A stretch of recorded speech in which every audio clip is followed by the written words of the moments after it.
Hey guys, tonight we begin with their remarkable lives and chaotic bedchambers of some medieval queens. Women were redefined scandal long before tabloids, so before you get comfortable, take a moment to like the video and subscribe, but only if you what I do here. And let me know in the comments where you're tuning in from and what time it is for you. It's always fascinating to see who's joining us from around the world. Now, dim the lights, maybe turn on a fan for that soft background hum, and let's ease into tonight's journey together. Joanna of Naples was crowned in 1343 and almost immediately decided that royal protocol was more of a suggestion than a rule.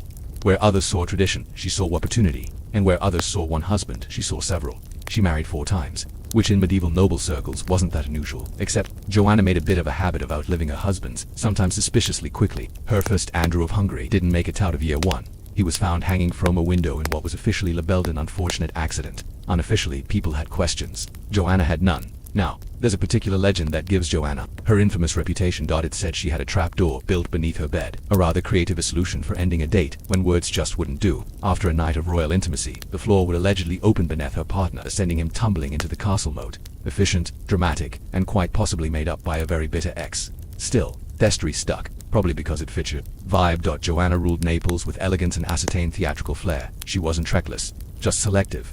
Some called her charming, others called her dangerous, a few called her both while backing slowly out of the room. She held her own through wars, PayPal outrage, political rivals, and more than a bedroom scandals. And through it all, she wore her crown like she wore her reputation, boldly and without apology. By the time she died, strangled possibly by one of her many enemies orally, it's hard to tell, Joanna had left behind a legacy of drama, power, and enough gossip to keep Italian ballads going for centuries. Joanna of Naples wasn't just a queen, she was a headline long before Helena sexted. Eleanor of Aquitaine did I just live in the 12th century.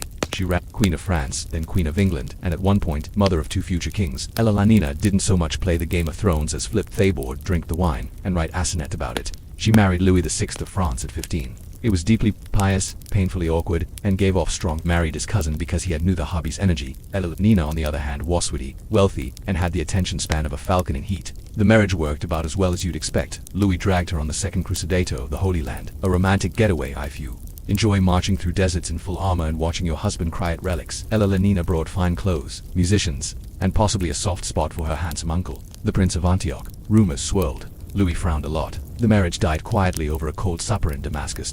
After the annulment, Eleanor practically sprinted back to Aquitaine and remarried, this time to Henry Plantagenet, the future King of England. He was 11 years younger, red-haired, and wildly unpredictable. In short, her type. Their marriage produced 10 children, multiple wars, and dawn of the most passive-aggressive households in European history. Butelina wasn't just birthing future monarchs, she was holding polluted contests at her court in Poitiers. Courtly love, a new genre that encouraged noble ladies to beat it from afar by hopeless knights with emotional problems and good cheekbones, of course.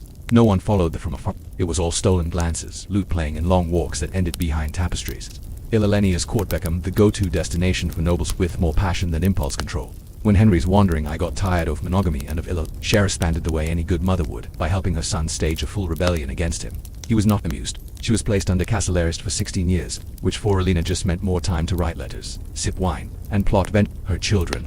Margaret of Burgundy wasn't the kind of queen you'd expect to cause a national scandal. She ticked all the right boxes: royal bloodline, properly married to the heir of France, looked great in fur-trimmed gowns, and didn't openly poison anyone. Need court dinners. A model medieval wife and paper. But then came the year 1314 when France discovered that keeping 3 princesses bored and unsupervised in a castle was a recipe for gossip, embroidery, and extrameritocracy. Margaret was married to Louis Futurecking, Louis X, a man whose charisma was often compared to boiled cabbage. Their marriage was not what you'd kept, and Margaret apparently got tired of reading psalms and pretending Louis's bedtime stories about tax reform were seductive. Enter the Tours-Ezel affair, a scandal with a name so dramatic it sounds like a medieval soap opera. According to Margaret and her sister-in-law Blanche started meeting 2 handsome Norman knights in secret. Where, you ask? In the Tour de Nesle, a royal tower by the same conveniently private, mildly haunted, and apparently soundproof enough for courtly whispers and less than courtly behavior. The men were eventually caught because, and this is real, they were recognized either pattern on their pillowcases. Royal servants noticed the knights had luxury linens identical to those used in the princesses' chambers. That's right. The downfall of a queen was triggered by medieval pillow theft. No espionage, no poison, just bad laundry choices. King Philip IV, Margaret's father-in-law and reigning monarch, was not amused. The knights were tortured and executed publicly and with dramatic flair. As for Margaret, she was thrown into prison at Chateauguay, a place about as cheerful as its name isn't. She died there 2 years later, either from illness, suffocation, or the fact that her husband wanted a clean slate before becoming king. Medieval history is fuzzy on the details and suspiciously quiet about whether Thepalaucuses were returned. Margaret's crime wasn't politics, witchcraft, or treason. It was being a little too charming in the wrong tower, with the wrong men on the wrong linens.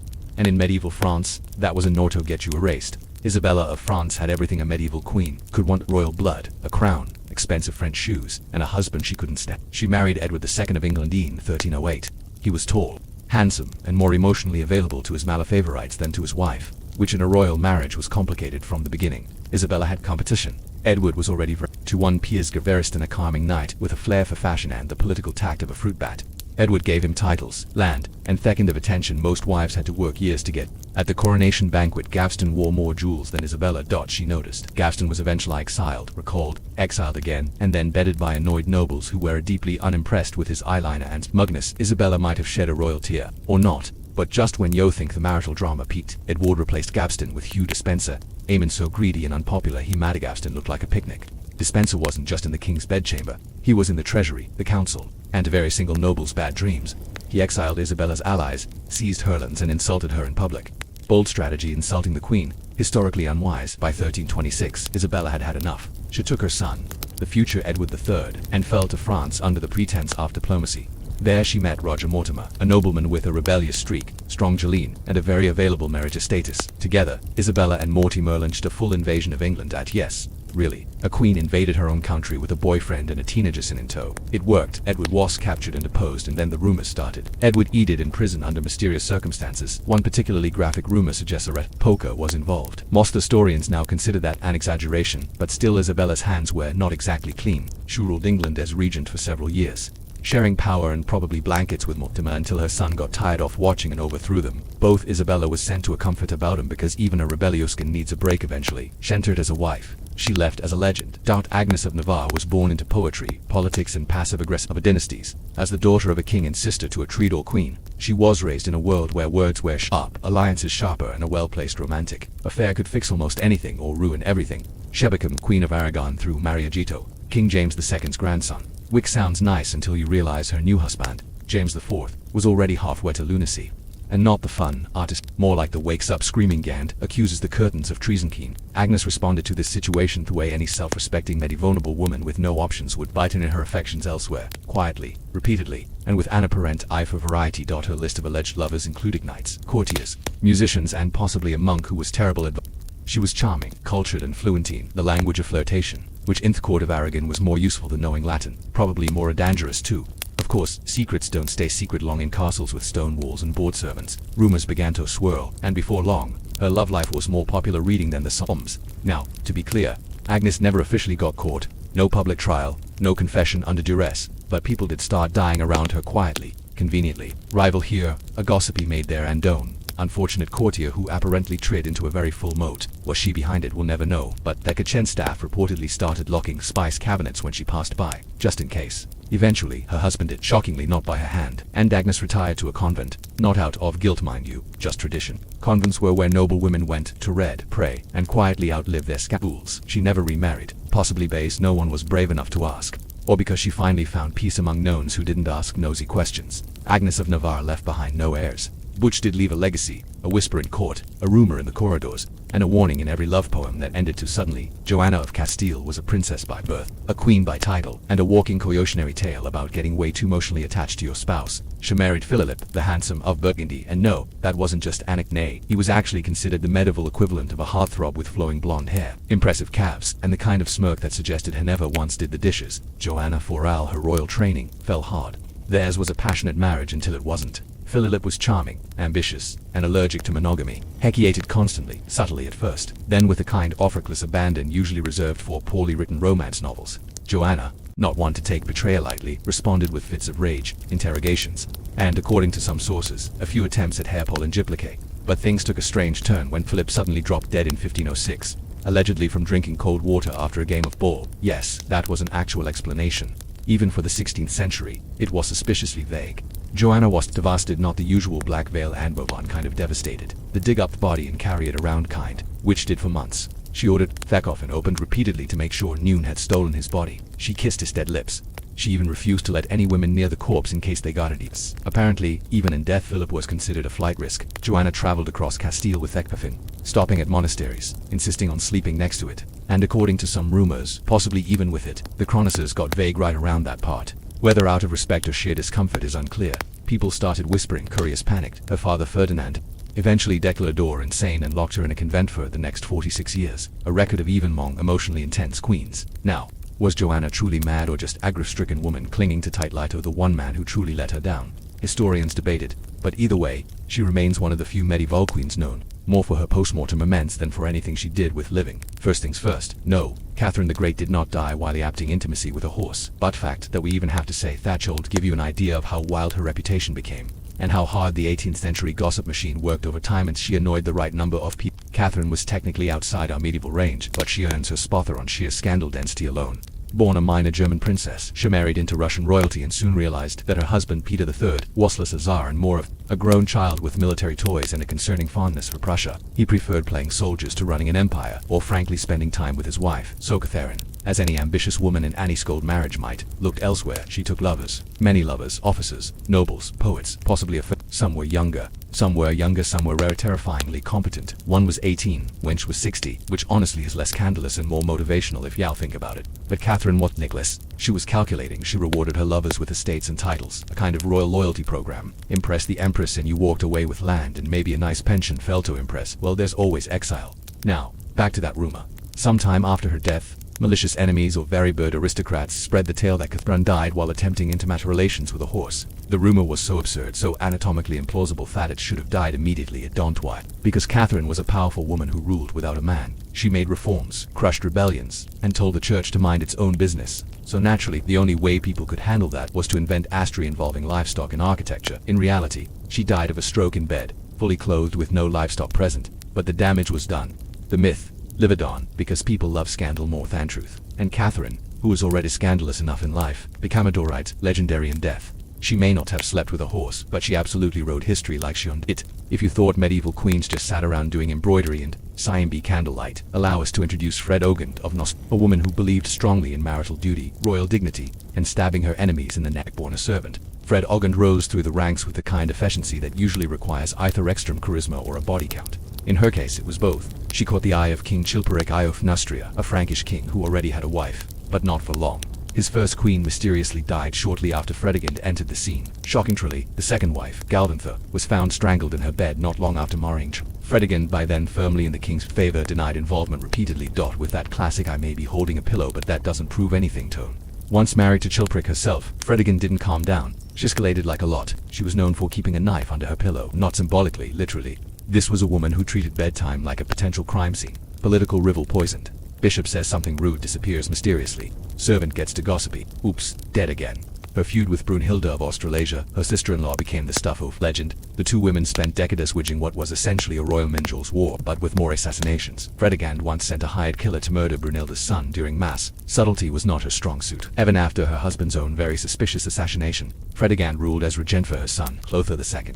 She handled diplomacy, crushed rebellions, and probably stabbed at least one more person during a dinner party. She wasn't just feared, mostly out of fear, and yet somehow she died peacefully in bed, which feels like a clerical error in the grand script of her life. Fredegund did just sleep with knives. She wastes knife, sharp, cold, and always. She makes most other queens on this list look like they were playing with wooden spoons. Anne Boleyn wasn't born to be queen. She was born to be an artist, smart, stylish, and fluent in the delicate art of eyebrow archery. She knew how to command attention. In a room full of powdered men who thought Latina made them irresistible, she showed up at the English court in the early 1500s like a fashionable term, not conventionally beautifully lacquering to some accounts, but magneticin that I'm smarter than you and I know it kind of way. King Henry VIII took one look at her and promptly forgot. He already had a wife. Unfortunately for Queen Catherine of Aragon, Anne wasn't interested in just being the king's mistress. She aimed higher, like crown level higher. Henry pursued her for years, wrote love letters that were equal parts obsession and teenage diary, and tore the country in half just to marry her. Literally, he created the Church of England, so heckled in all his marriage and slide airing onto Anne's very ambitious finger. That's not romance, that's state-sponsored seduction. Once queen, Anne Boleyn was not content to sit quietly and pop out airs. She was sharp-tongued, opinionated, and openly disliked by half the court. Mostly because she said what she thought and didn't feign at flattery. She also had a habit of teasing Henry in public, which, while amusing, was a bold move considering his track record with wives. And then came the problem. No son, just one daughter, Elizabeth, who would let her rule England like a boss, but at the time, was a major disappointment to aching obsessed with male heirs. Suddenly Anne's flirtatious charm wasn't charming and no more. Rumors started, affairs with courtiers, incest with her brother, witchcraft, adultery. Most of it was absurd, even by Tudor standards, but Henry was bored and looking for annexit, preferably one with a blade. She was arrested, given a trial that would have made a kangaroo blush, and executed by a French swordsman specially imported for the occasion. Because if you're going to murder your wife, at least be classy about it. Anne Boleyn lost her head, but not her legacy. She remains the queen who played the long game, won the throne, and lost everything. All because she dared to say no before she said yes. Some queens rise through scandal, some through seduction. And then there's Christina of Denmark. Her rose through self-preservation and the ability to deliver a verbal slap without smudging her lipstick. She was born into Danish royalty in 1521 and married off young. Standard procedure in the 16th century where teenage girls were basically walking diplomatic treaties in velvet gowns. Her husband, the Duke of Milan, died shortly after leaving Christina, a widow at age 16, which for a noblewoman was kind of the dream. Wealth, independence, and nobody trying to explain taxes toy you over dinner. Enter Henry VIII, recently single, extremely impatient, and already one wife down. And Berlin was still cooling off, so to speak. Naturally, he sent a portrait painter to capture Christina's likeness and assess her suitability, and Christina, being savvy and not at all eager to become wife number 3, or target number 3, looked at the proposal and famously replied, "If I had 2 heads, I would happily put one at the disposal of the King of England." That's not just a rejection. That should be carved into marble.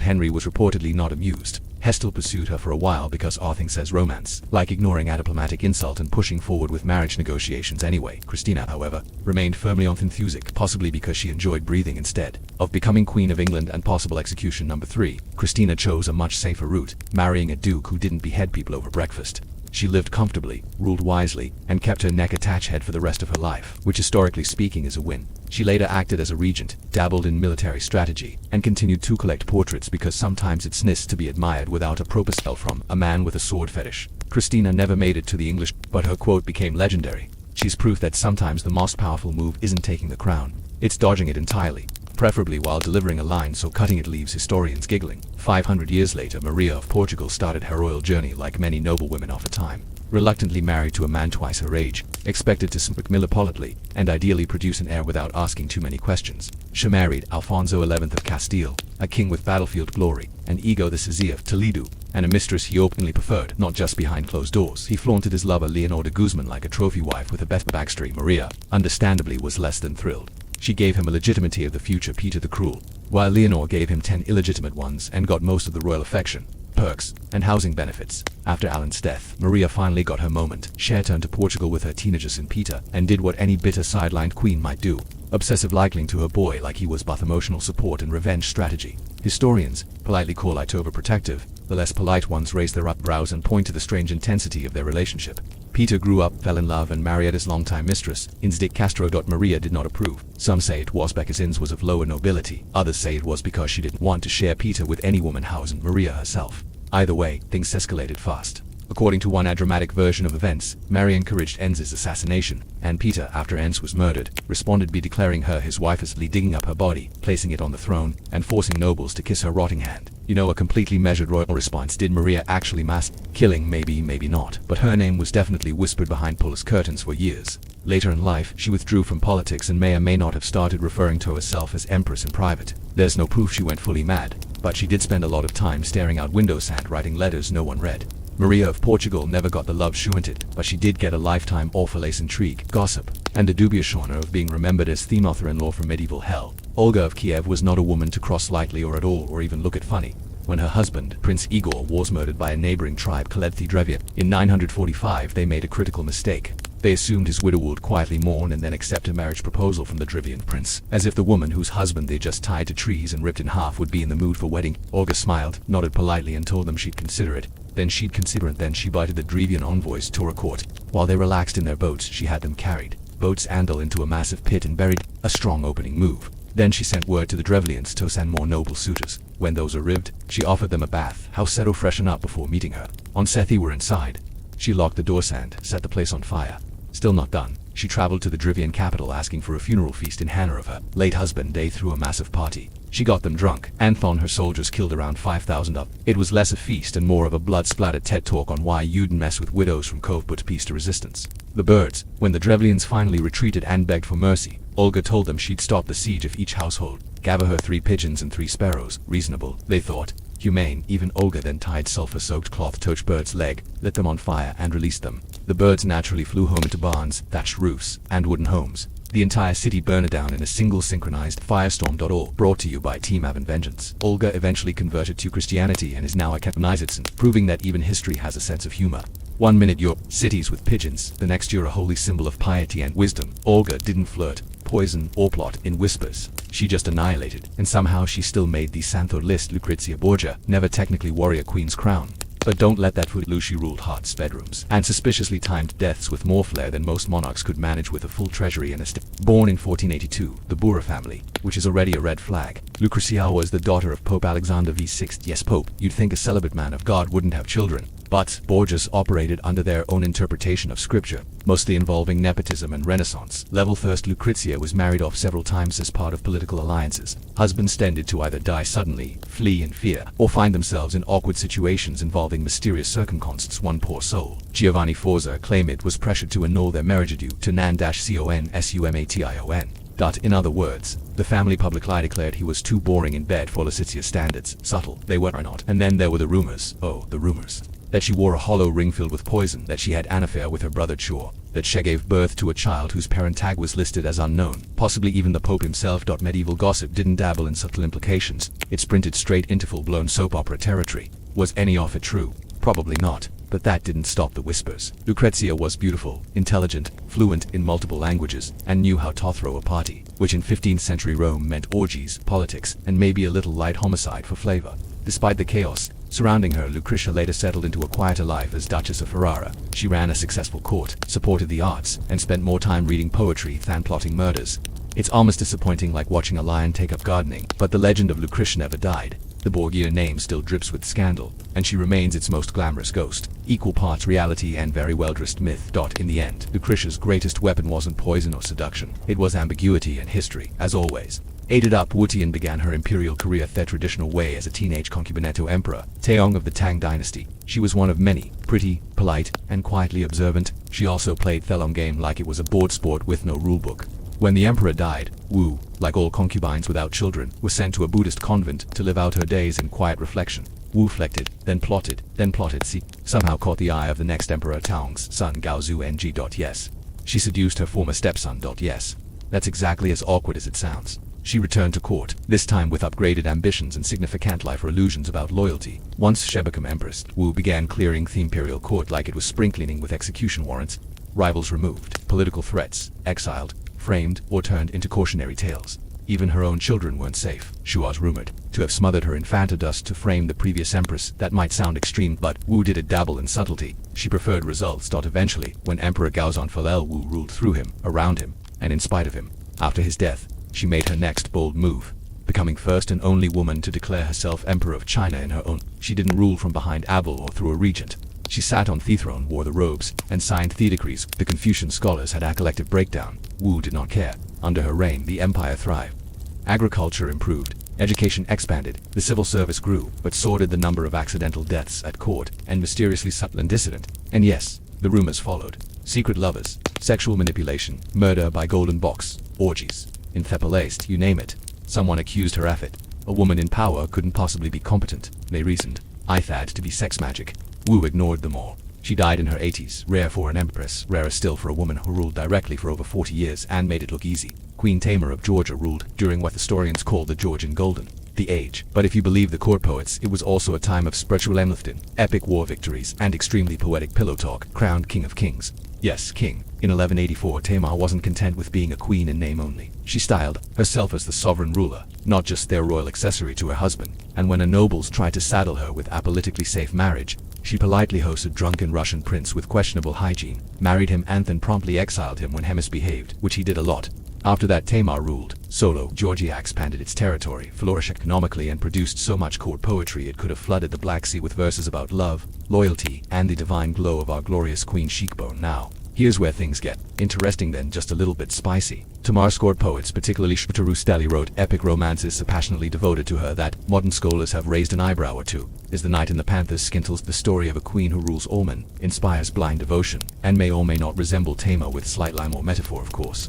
None of this proves anything, but rumors do linger that Tamar may have enjoyed more than just literary admiration from the men and possibly women at her court. Whispers about private retreats, discreet companions, and late-night conversations that didn't involve state policy flowed through medieval source like delicate smoke. No one wants tsunami. Despite the flirtations of history, Tamar was canonized as a saint after her death, which is impressive. Exiting her reign included leaden crusades, crushing rebellions, and allegedly sending ex-lovers off to monasteries for spiritual reflection. She died peacefully, surrounded by loyal nobles and enough theological justicia to make even the mass poetic rumors fade quietly into myth.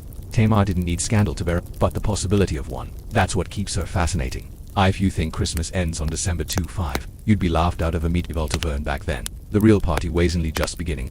In the Middle Ages, Christmas lasted 12 full days from the Nativity on December 25th all the way to the Feast of the Epiphany on January 6th. And each of those 12 days had its own meaning, customs, and excuses for indulgence. The first day, Christmas itself, was solemn and sacred, but don't let thine sense fool you. After weeks of Advent, which was basically medieval Lent with fewer snacks and more waiting, Christmas unleashed a flood of feasting, music and merrymaking. The poor got to eat meat. The rich threw banquets that could bankrupt a small monastery, and the ale flowing like the Danube.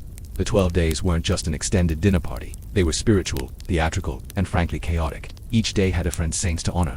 December 26th was St. Stephen's Day, when people gave food and charity to the poor. Think Proto-Boxing Day, but with more piety and fewer sales.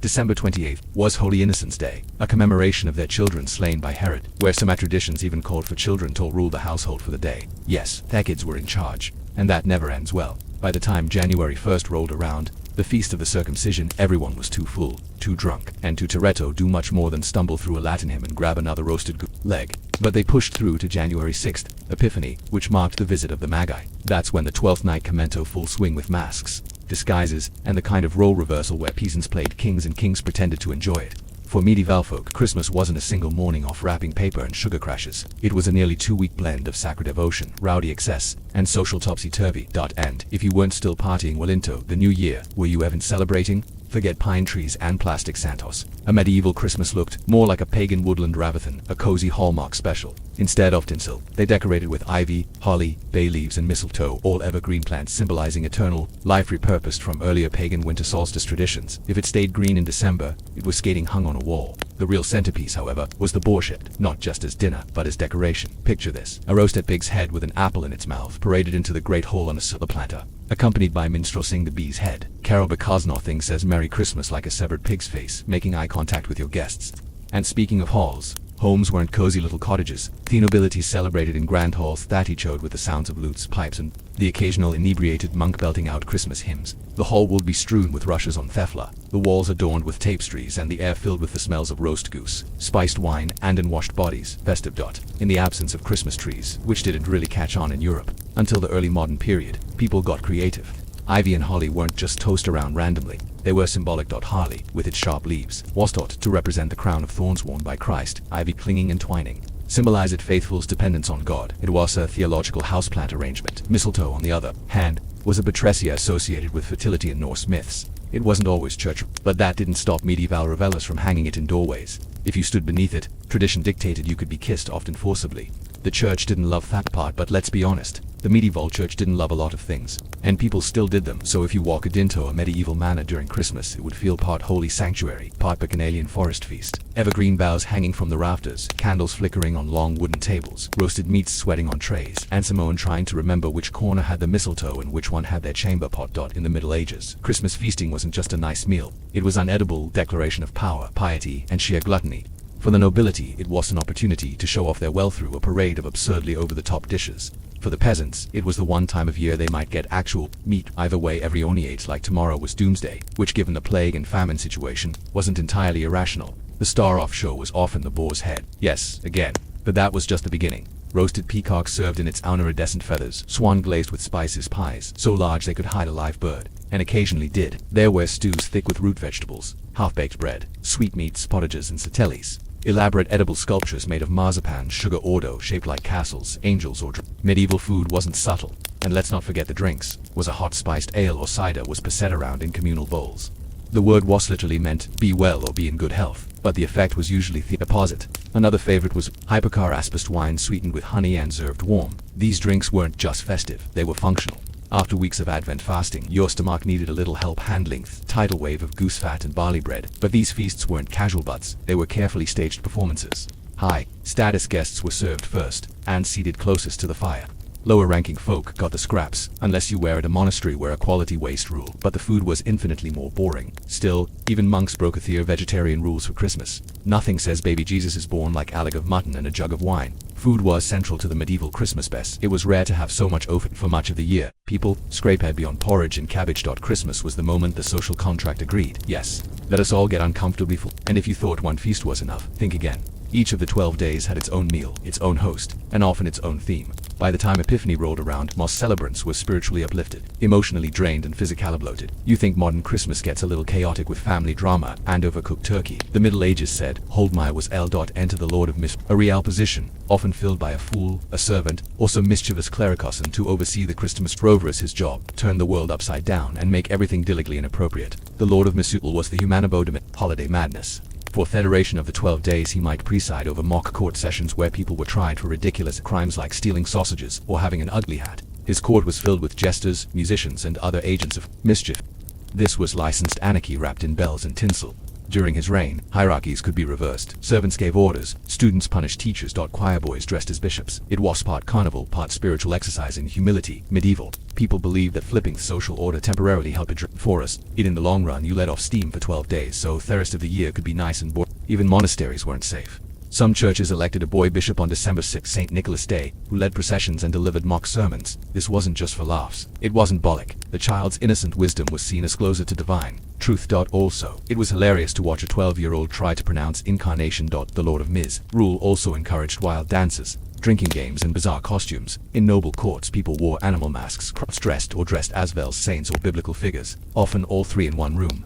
Think of it like medieval Halloween with a Christmas playlist, of course. The church had mixed. Some clergy tried to rein it in, especially when the festivities got to, but they also understood that medieval life was hard, and letting people cut loose within limits helped it keep the peace. Plus, even bishops lacate a good fruits cake. So, while you might stress over holodecker or awkward family dinners, remember, medieval people had a designated agent of chaos running the show, and his entire mission was to make Christmas as weird, wild, and upside down as humanly possible. If a group of medieval carolers showed up at your .80, you'd probably call security. Back then, caroling was less abitangelic harmonies and more about manding food and booze in exchange for not making a scene. Picture it, drunken peasants belting out tunes while waving tankers and possibly a goose. The term carol originally meant a circular dance accompanied by singing. Many Christmas carols started as secular folk songs with lyrics that vary occasionally a bit. Over time, these were adopted, rewritten, or sanitized by their church to reflect more pious themes.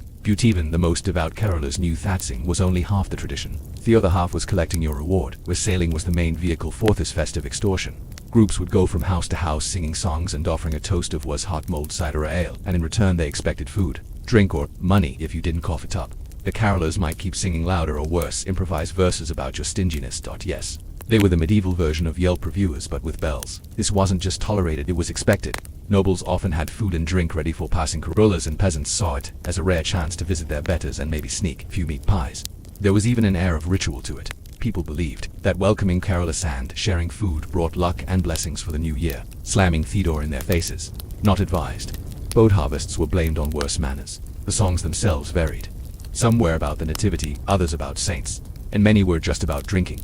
One popular favorite was Bring Us in Good Ale, which has a chorus Thatcher requests good ale. Another classic, The Boar's Head Carol, sung Asa roasted pig's head, was triumphantly carried into the hall like a meaty trophy.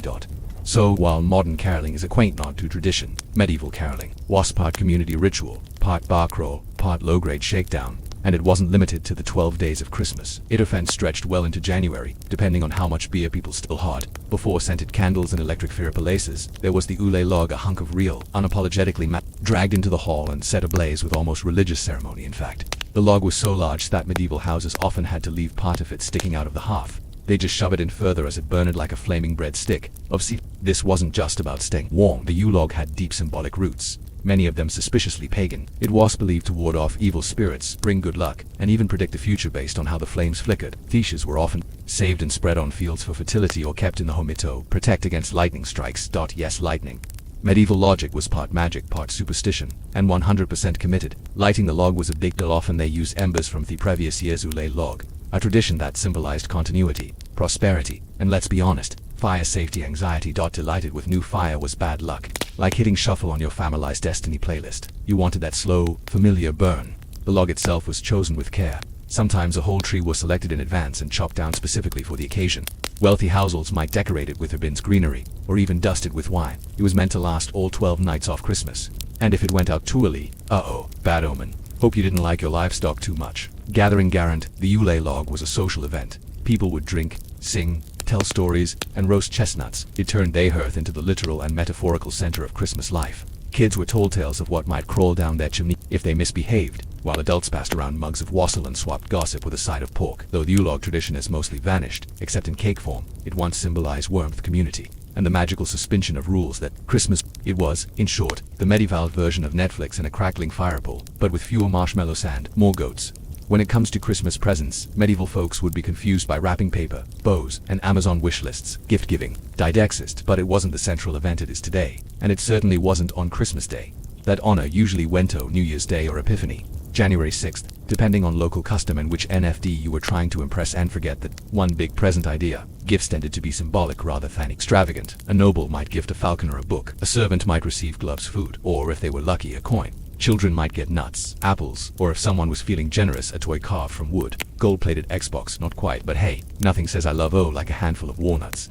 Games, however, were another story. The medieval 12 Days of Christmas were practically invented for rowdy entertainment, ranging from dice and card games to full-blown outdoor sports that usually ended with someone in adage, hoodman blind, a version of blind man's bluff. Hot cockles, which involved linfolds and slapping, don't ask. And wrestling matches were common. If it involved competition, mild violence, or theatrical flair, it made deathy holiday cut. Board games also had their place. Chess was popular among the nobility, as was alqueer, a precursor to checkers, but even these were often played with a heavy mug of ale nearby, which is probably why medieval chessboards were found under tables more often than on thumb for those more inclined to theatricality. There were misplays, masked performances put on by raving groups of amateur actors. These were chaotic semi-improvised dramas, often involving themes of death and resurrection, dragons, saints, and the occasional dancing devil. Think medieval soap opera with a script written by your drunk uncle. And let's not forget charades, riddles, and riddling contests, a favorite pastime in noble courts. Losers might have to shagally recite an embarrassing poem, or wear something ridiculous like a pig snout tied to their nose with string, which, to be fair, still sounds better than most offer Secret Santa.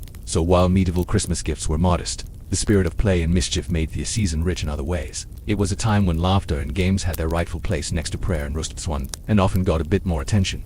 Amidst all the drunken wassailing roasted boars and men in goat costumes declaring themselves kings for a day, there was still the matter of the birth of Christ, which was technically the whole reason for the season. In the medieval world, Christmas was both holiday and holiday, and few things captured its sacred side more than midnight mass. At the stroke of midnight on December 25, villagers, nobles, and monks would bundle up and trudge through the cold, often through snow and mud, to attend a solemn candlelit service. The church bells would ring, echoing over thatched rooftops and frosted fields. Inside their church was transformed, filled with incense, flickering candles, and evergreen branches woven into garlands. If you were lucky, a choir might chant in Latin. If you were really lucky, the choir boys wouldn't be hungover from sneaking ale. The night before, midnight mass was one of 3 masses celebrated that day. Yes, 3. The first at midnight symbolized Christ's eternal birth from the Father. The second at dawn represented his birth from the Virgin Mary. The third in broad daylights, his birth into the hearts of believers. In short, triple the symbolism. Triple the symbolism. These services were not quick affairs. Gregorian chants, processions, readings in Latin, and for the illiterate masses, that meant a lot of standing, nodding solemnly, and trying to figure out which saint they were supposed to be focusing in. Still, it was a major communal event. Even peasants who rarely saw the inside of a church might show up for Christmas Mass, if only to feel connected to something divine between all-fueled revelries. Churches often staged nativity plays complete with Mary, Joseph, angels, shepherds, and sometimes a real baby or a loaf of bread wrapped in cloth depending on availability and baby willingness. These plays were meant to be reverent, but often ended up with comic relief, a tradition that continues to this day every time someone forgets their line or a sheep escapes. In a world where life was unpredictable, brutal, and short, Christmas meant something transcendent, a moment of peace, and light in the darkest part of the year. It was the anchor that held the chaos together.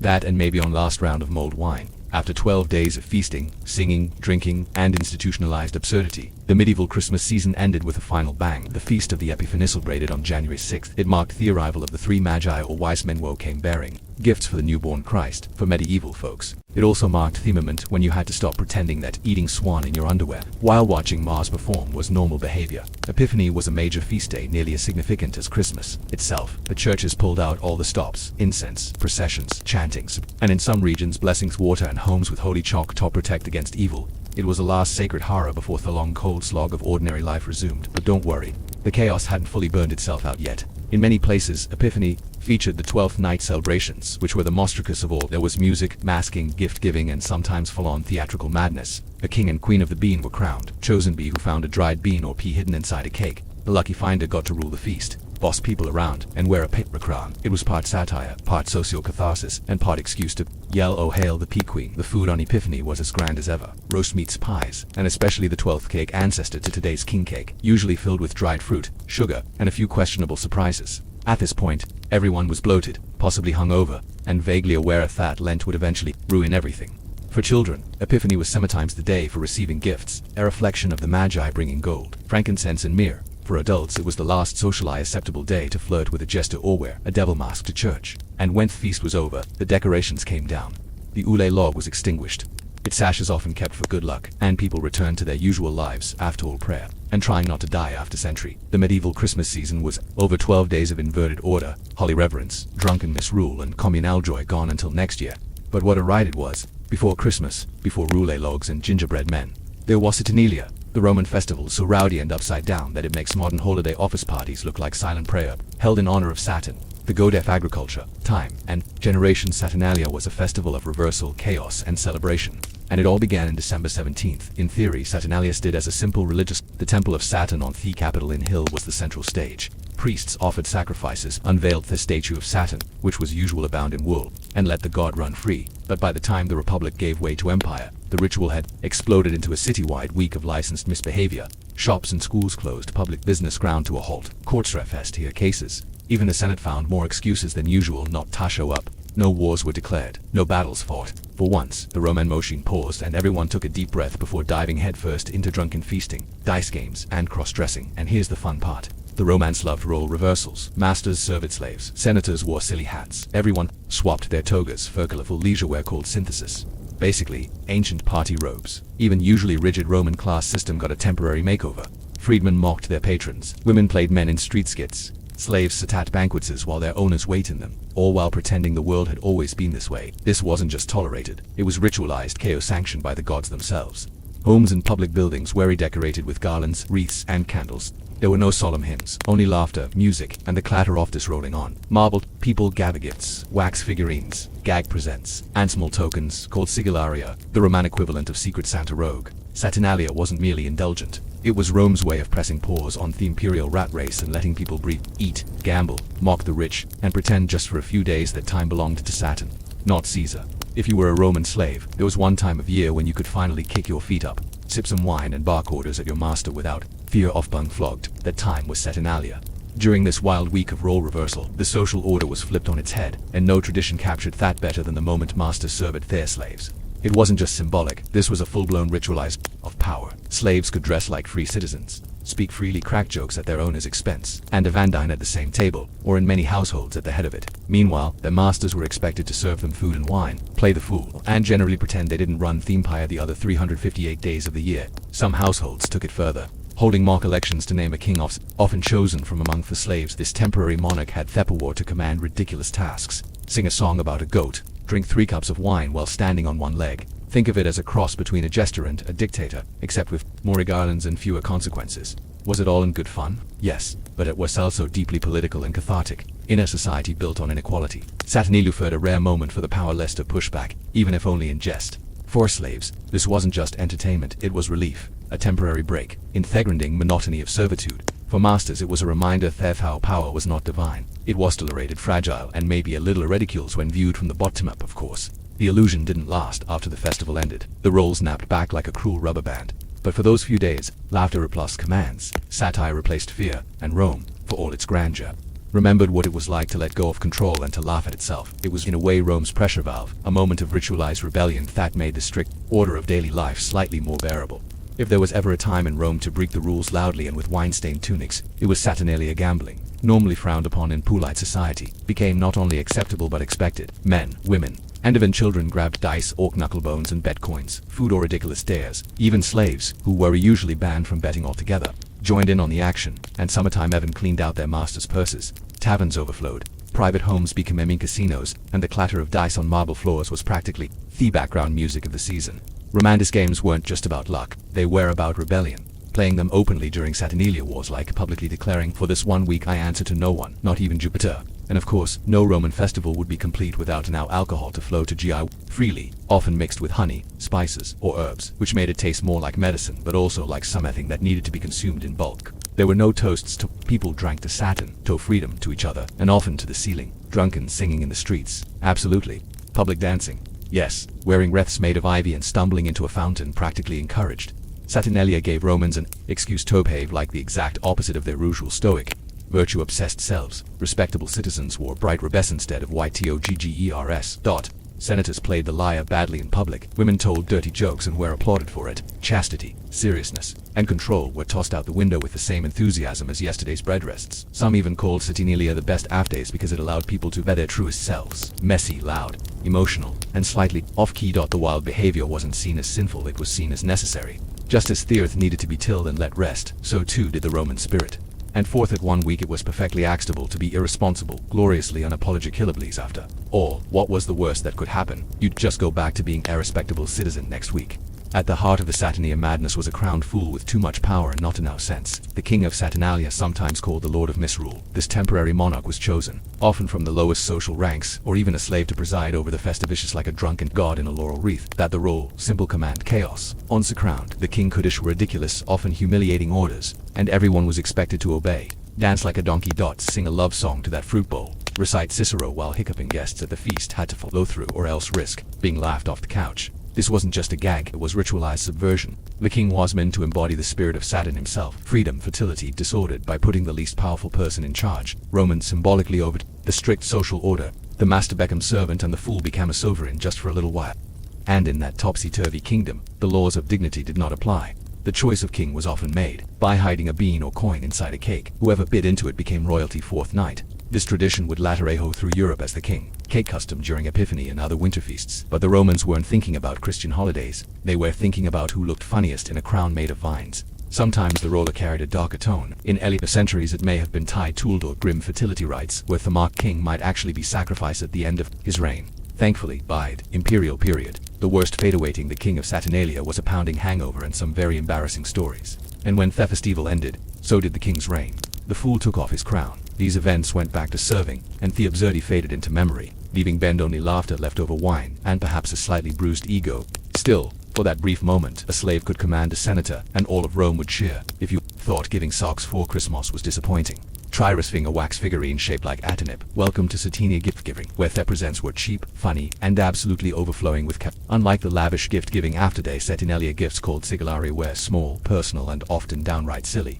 These were little wax or clay figurines, joke items, trinkets, or even edible goodies like nuts, dates, and pastries. Some gifts were meant to flatter, others were designed to mock, and a few were clearly last-minute grabs from the nearest market stall. It wasn't about extravagance. It was about symbolism and sentiment. The gift said, "I acknowledge you, I celebrate with you, and here's a tiny wooden foos forelock." Yes, phallic charms were popular Saturnalia gifts believed to bring fertility, protection, and laughter.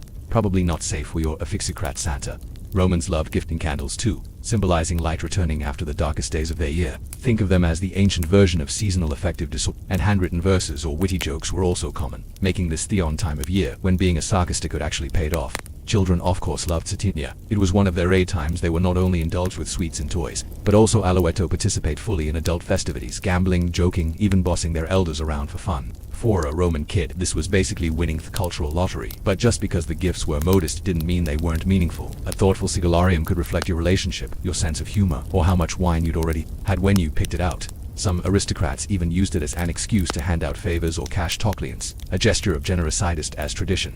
Gift-giving usually happened on or around December 19 during the height of their celebrations, and much like today, it came with stress, expectations, and the occasional passive-aggressive response. Oh, another walnut figurine, how original. So, next time you're stressing over holiday shopping, remember the Romans kept it simple. 1 week of trinkets and phallic candles, and nobody asked for a gift receipt. Saturnalia had a dress code. It was do the opposite of what you normally would. In a culture obsessed with dignity, tradition, and clean toggers, this waste week when everyone threw on party robes, messed up their hair, and wrapped themselves in ivy, literally forget crisp white toggers. During Saturnalia, Romans wore these, a colorful, informal robe usually reserved for dining at home. It was like showing up to a black tie gala in a bathrobe, and everyone clapped. Paired with a paillasse, a floppy cone-shaped cap symbolizing freedom. This outfit was the ancient equivalent holiday pajamas, and a Santa hat. The decor matched the mood. Homes, temples, and even shopfronts were covered. England's greenery, candles, and hanging wreaths. Evergreen branches symbolized life in the darkest days of winter.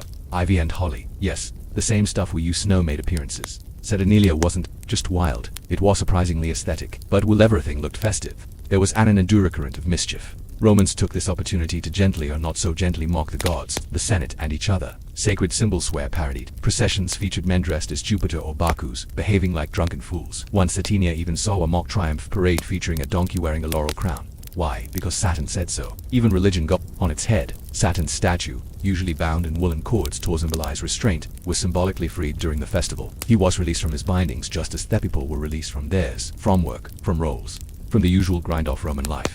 And let's not forget the songs and chants which filled the streets, with equal parts joy and mild blasphemy. Tunes ranged from silly drinking chants to bawdy parodies of traditional hymns. Think caroling but with more wine and less theology. It was in essence a holy festival of holiness for 1 week. Order was mocked, rules were relaxed, and everyone played pretend. Not to tear society down but to remind themselves that life always have to be serious.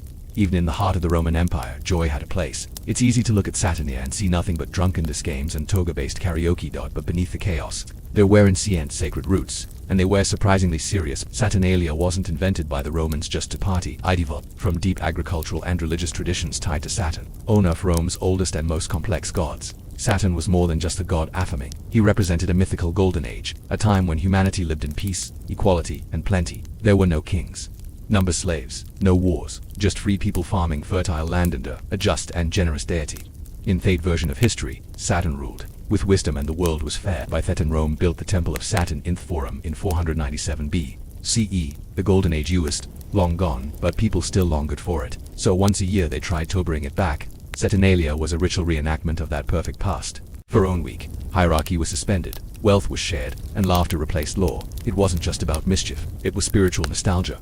The festival always began with a sacrifice at Saturn's temple, followed by a public banquet in front of it. Anyone could join, regardless of status. Priests unveiled Saturn's statue, unbinding the woolen ropes that normed it all year. This act offering the god symbolized the loosening cosmic and social order and served as divine permission. Slipped to go absolutely feral for the next 7 days. Even the date was significant. Late December marked the winter solstice, the darkest time of the year. Saturnalia welcomed the sun's return with light, fire, greenery, and joy.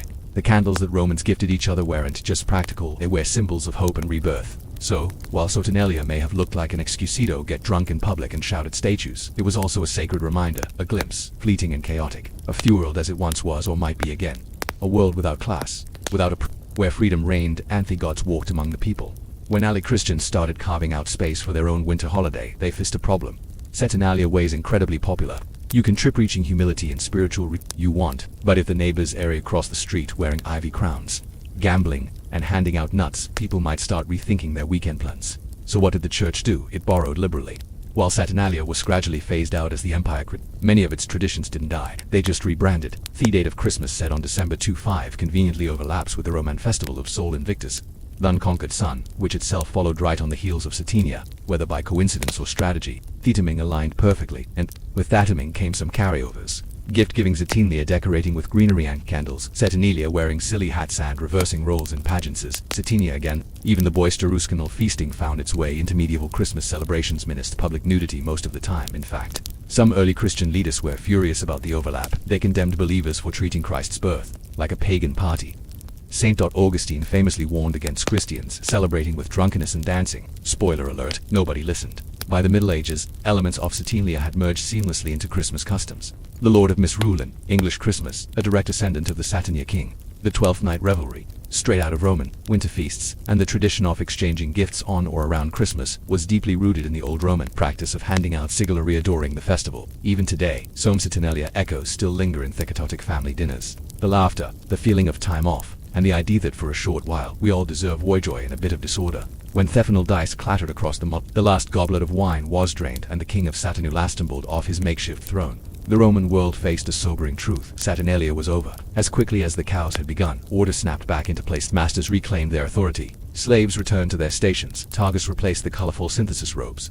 And Roman seriousness returned like a parent turning the lights on at a teenager's party. It was a jarring transition. The week had allowed everyone from senators to Sylvesto revel in freedom, mock power, and live without consequence. But Rome, for all its decadence, thrived on structure, and Saturnalia was never meant to destroy that structure, only to release the pressure that built beneath it. Like steam from a bathhouse, it had to be let out before the walls cracked.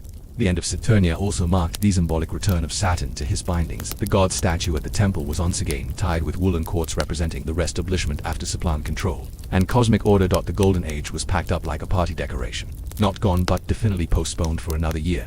For the average Roman, the aftermath coming with a hangover, literal or spiritual. Some returned to their routines reluctantly, nursing sore heads and emptier purses after too many wages. Others seemed relieved, eager to rest their social roles that had temporarily dissolved. And for slaves, Saturnalia was bittersweet, a rare taste of dignity and joy, followed by the return to chains. Writers like Seneca noted the excesses, while others like Macrobius documented deeper meanings. They knew Saturnalia was more than indulgence. It was a reflection of Rome's strange the ability to uphold authority while mocking it, to rule an empire while giving it 1 week to act like a drunken toddler. And yet Saturnalia never truly vanished. Even after the rise of Christianity and the fall of the Western Empire, its spirit lingered, evolving, blending, transforming into the very die of our modern winter holidays. Because every civilization, no matter how disciplined, needs a little chaos, and every calendar, no matter how strict, needs a week when the world turns upside down and laughs at itself. In the medieval world, there was no doctor waiting on horseback, no hospital wing ready with warm linens. When a woman went into labor, whether in a peasant's HVL or a noblewoman's chamber, it was the midwife who wascalled, often in the middle of the night, often with little notice, and almost always with life or death stakes. The midwife wasn't licensed, religed, hated in the formal sense, and almost never paid what she was worth, but in the eyes of her community, she was all without her. Birth was not only painful, it was lethal. That in some villages, she might be the only person with any experience in childbirth, and even the parish priest wouldn't question her presence when the screams began. She carried no diploma, just a satchel of herbs, oils, linens, and hard-earned experience. Her training came from other women, older midwives, family members, or sheer repetition. She might have started as an assistant, passing cloths and holding hands, learning when to wait and when to act. Her classroom was the birthing mat. Hertog's book, Blood and Breath. Her days were full of contradictions. She was both honored and feared, welcomed into homes during sacred moments and then pushed to the margins when suspicions rose. A healthy baby and mother mean celebration. A stillbirth or hemorrhage that could turn her from healer to suspect. People in the 1200s to 1400s didn't understand germs or uterine rupture, but they did understand blame, and if a woman died, someone had to carry it. Still, the midwife endured. She navigated superstition as deftly as handled breech births, a charm against the evil eye here, a whispered prayer to Saint Margaret there. She might draw a protective circle with choke, or place a knife under the bed, to ward off spirits. She didn't believe in magic, not exactly, but she did believe in anything that might help. She was always on call. No luxury, just urgency, sweat, and the quiet pressure of being the first to touch a life, or the last to seed leave. And yet she was never Thestri's heroine. She was its anchor. Uncredeted, but unshakable. There were no textbooks, no classrooms, and certainly no medical diplomas waiting at the end to become a midwife in the 13th or 14th century.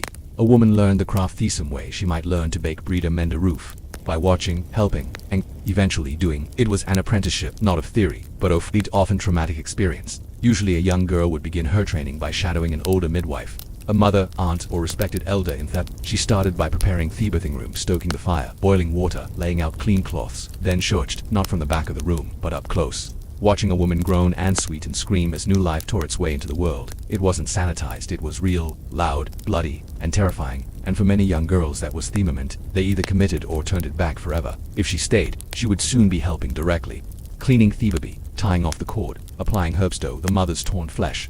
Slowly, under the older midwife's guidance, she'd learn to recognize danger, the way a mother's breath changed before she fainted from blood loss, or the announcements that meant a baby hadn't taken its first breath. It was an oral tradition. Nothing was written down, especially not in Latin, which most women couldn't read anyway. Midwives passed knowledge like folklore, wrapped in stories, warnings, and superstitions. Don't cut the cord before the hour, one might say. Put rosemary under her pillow to keep the devil away.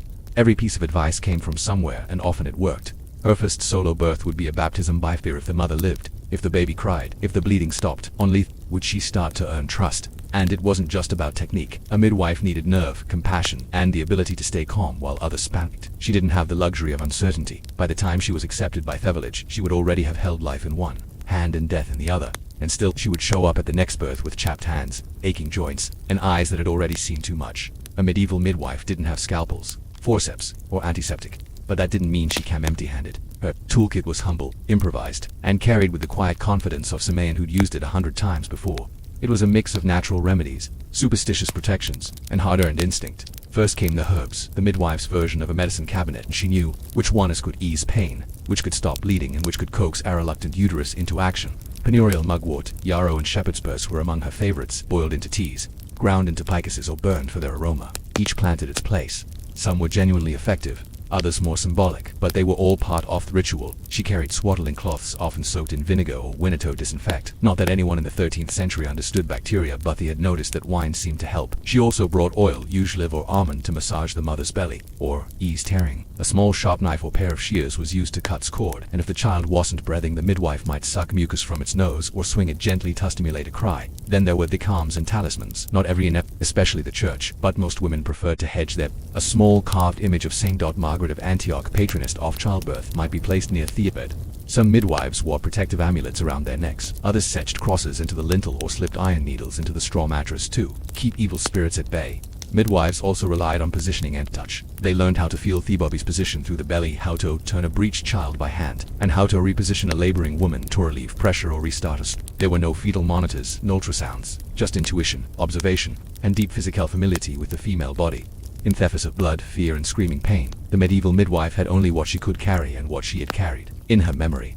That was enough. Childbirth in the medieval world wasn't a gentle affair. It was loud, painful, unpredictable, and far more dangerous than most people today can imagine. The midwife stood at the center of this storm, not as a doctor in control, but as a witness and guide, trying to steer two lives through any doll's eye with nothing more than her hands and her resolve. Medieval births often took place in dimly lit search rooms, sometimes with a fire roaring and windows shuttered to keep out evil spirits. Women gave birth not lying down but squatting or sitting on a birthing stool, surrounded by family relatives, neighbors, and perhaps a servant or two. Men were usually beneath. The space belonged to women, and the midwife ruled it like a quiet. The midwife watched for signs. The way the woman breathed, how the belly shifted, the look in her eyes when the pain changed from early contractions to something deeper. She knew how to listen for silence. Silence could mean the baby was stuck or the mother was bleeding too much. She moved quickly but calmly, issuing orders in a firm tone, her fingers always working. When things went well, the child came. The mother's tears turned to laughter and the room filled with relief, but often the midwife had to act fast. A hemorrhage meant stuffing clean rags or even her own hand into the womb. A baby not breathing, she'd try rubbing, warming, swinging, even breathing into its mouth. Not from chance but from tradition and desperation. Stillbirths and maternal deaths were common. When they happened, the midwife didn't cry. She cleaned the mother's body, wrapped the child, and said, if the baby was dying and not yet baptized, she'd perform an emergency baptism herself, often using wine or even saliva if no holy water was on hand. That one act, forbidden by the church but widely practiced, might save your soul in the eyes of the grieving. Midwives were not miracle workers, but they fought like warriors against pain, against blood loss, against the shadow of death hanging just outside the cottage door. And sometimes they won, and that was enough to keep going. In the Middle Ages, the line between life and death was razor thin, and nowhere was it more visible than in the hands of a midwife. She didn't just deliver babies, she sometimes baptized them, too. And that put her in a strange and delicate part healer, part spiritual gatekeeper, part scapegoat. The church taught that unbaptized babies couldn't enter heaven. They were doomed to limbo, not punished, but forever cut off from divine light. In towns where a priest might be several miles away, or unreachable during a long winter night, the midwife was the only one present toked, and so if a baby emerged blue, or not breathing, she would sprinkle wine, water, or even her own spit on that child's head and murmur the sacred words, I baptize thee in the name of the Father and of the Son and of the Holy Ghost. Technically this wasn't allowed. Baptism was a priest's job, but practically everyone looked the other way. It was better to save a soul than follow every rule. Still, the midwife's actions came at a price. If the baby did baptized or not, and especially if mother also passed, suspicion often followed. People might whisper, did she use throwing herbs? Did she delay the birth? Was she in league with darker forces? The line between folk knowledge and witchcraft was as blurry as theology's a theology. And because midwives used herbal remedies, incantations, and charms that weren't always sanctioned by the church, they were vulnerable to accusations. A woman who had saved dozens of livers could be turned into a suspect by a single bad outcome. Worse, if the baptism failed or wasn't performed at all, the grief of the family could curdle into rage. The midwife might be banned, punished, or even reported to local authorities. For many women in Harrow, especially in towns where a superstition ran hot, just doing her job could put her at risk. And yet, she continued, because while everyone else panicked over theology, the midwife knew what really mattered. The scream of a child, the rise and fall of Amethyst's chest, and the simple sacred relief of another soul safely born. The medieval midwife lived in a constant balancing act, not just between life and death, but between faith and suspicion. On one side stood the church with its priests' rituals, and maladominatory on the other stood the midwife's folk knowledge, herbal lore, and the quiet power of women's community wisdom. Knowledge passed from mother to daughter, never written, always watched. The church had mixed feelings about midwives. They were necessary, Yes, no male priest was going to deliver a baby in a peasant's hut, but they were Why? Because they operated outside the church's direct control. They handled births alone. They made decisions about baptism. They whispered prayers that weren't always Latin. Some clerics tried to bring midwives under official sanction. In some they were forced to take oaths, promising never to use magic, never to perform abortion, and never to speak blasphemy in the birthing room. Others were interrogated or denied communion if there were rumors or simply if a baby died on their watch. Yet most midwives weren't heretics or witches. They were practical women trying to help mothers survive childbirth with the tools they had. Yes, they knew about herbs that couldn't a pregnancy, or salves that soothed fevers, but they weren't stirring cauldrons in the woods at midnight. They were boiling water in kitchens, tying cords with trembling hands, and facing the screams of labor alone. That didn't stop accusations. In the later 14th century, especially as Europe entered the pre-Reformation period, fear of witches began to rise, and midwives, with their hands-on knowledge of the female body, became easy targets. Some were blamed for miscarriages, deformities, even infertility. If a birth went wrong, people asked, was it the mother's sin or did the midwife let the devil in? The irony. The very practices that kept women alive, herbal remedies, protective charms, were the Samiones that might get her branded a witch. So the midwife walked a careful line. She crossed herself before placing a charm, mentioned saints while mixing herbs, and made sure every act of healing looked like a prayer. She wasn't just delivering babies. She wasn't just delivering herself from suspicion every single time. In an age when women were mostly confined to the background, the birthing room was one of the few places they truly ruled. No men allowed unless things went catastrophically wrong. Here, in the tight, sweaty confines of a peasant's home or a noblewoman's chamber, the midwife presided over a world built by women for women, and it was held together by pain, prayer, and the power of companionship. Birth was not a solitary experience. Women gave birth surrounded by a birthing circle, a trusted group of male neighbors, a sister, an aunt, maybe even the local AU wife or healer. These women weren't there just to watch. They helped hold the mother up, massaged her back, brought hot cloths, whispered, encouraged, and sang old songs. Lobbies meant for unborn ears. At the center of it all stood the midwife, directing, guiding, commanding with quiet authority. She wasn't always gentle. Sometimes she had to shout over screams, slap a face to bring a woman back from panic, or bark orders for more hot water. But she also knew how to sit with a glance, a story, or a worn-down charm passed from hand to hand. This circle of women was more than practical. It was spiritual armor. Labor was dangerous. It could kill. So there presents a familiar, trusted face. The laboring mother's midwife sometimes led group prayers or chants, or even staggered rituals of protection. Binding a ribbon around the mother's wrist, lighting candles to the Virgin, or pouring wind onto the earth to appease wakeful spirits might be lurking nearby. The baby finally arrived, wet, wailing, alive. It wasn't just the mother who rejoiced. The whole circle cheered, wept, and crossed themselves. There was laughter, relief, maybe even bread and ale passed around if things had gone well. In a world that rarely offered women control, the birthing room was a rare realm of female power. The midwife used its guardian, not just of the baby, but of the bonds between women, woven through centuries of shared knowledge, whispered secrets, and fierce love. Being a medieval midwife wasn't a calling born of wealth. It was grueling, thankless, and often unpaid, or at best compensated in bread, chickens, or purposes. And yet, for many women, it was one of the few respectable ways to gain status, purpose, and a modestly villainhood in a society that offered them almost none. Most midwives were not part of the nobility. They were peasant women, tradeswomen, or widows who had built up reputations over years of service. In cities, some gained local fame, even being appointed as official parish midwives, but in villages, they were often treated as half healers, half helpers, expected to serve whenever summoned. Payment, when it came, was inconsistent. In wealthier towns, some women received small sums of coin or gifts of wine, wool, or candles. But more often, payment was a promise. We'll give you a kikin at harvest or you'll get bread from the next bake. And if the child or mother died, that promise could vanish or worse, turn into accusations or cold silence.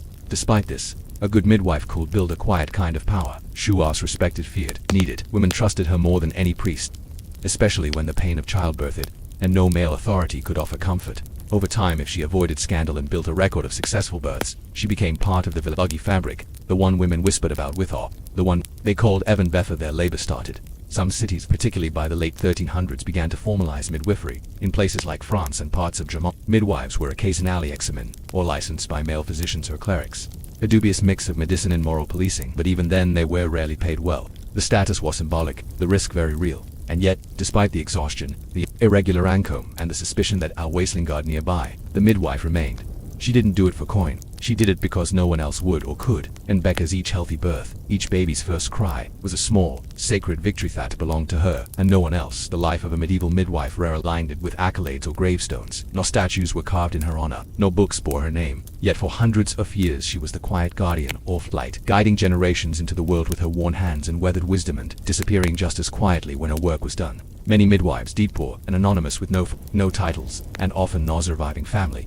Their stories faded unless preserved in parish records, court documents, or whispers. Some were buried with gratitude, their herbs and tools passed on to apprentices. Others were forgotten or was remembered only if they were accused of wrongdoing during their 40 years. Yet their impact rippled silently through history. Every woman who served childbirth in a Medfloor cottage or cold stone hall owed her life to one of these women. Every healthy baby placed into swaddling cloths had first felt the hands of a midwife. Hands that had already delivered dozens, perhaps hundreds, bore their knowledge, even without books, persisted. It passed through generations like folklore, which herbs to use, which prayers to whisper, which positions to tree when labor stalled.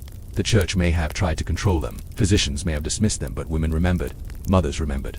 And so their legacy lived through lineage, not letters. By the 15th century, formal Almadine began to tighten its grip. Malephysicians entered the birthing room. Midwifery, once the sole domain of, was gradually redefined by men with degrees in Latin diagnosis. Many midwives were pushed aside, sometimes literally, sometimes by law, and in the centuries to come, the midwife would become a figure both romanticized and erased. But in the 1200s to 1400s, she was still the center of the storm. She walked through the blood and fear, the superstition and screams, and brought new life into the world, not because she was invited by history, but because she was needed by life itself. And even though we don't always know their names, we remember what they did quietly, repeatedly, bravely.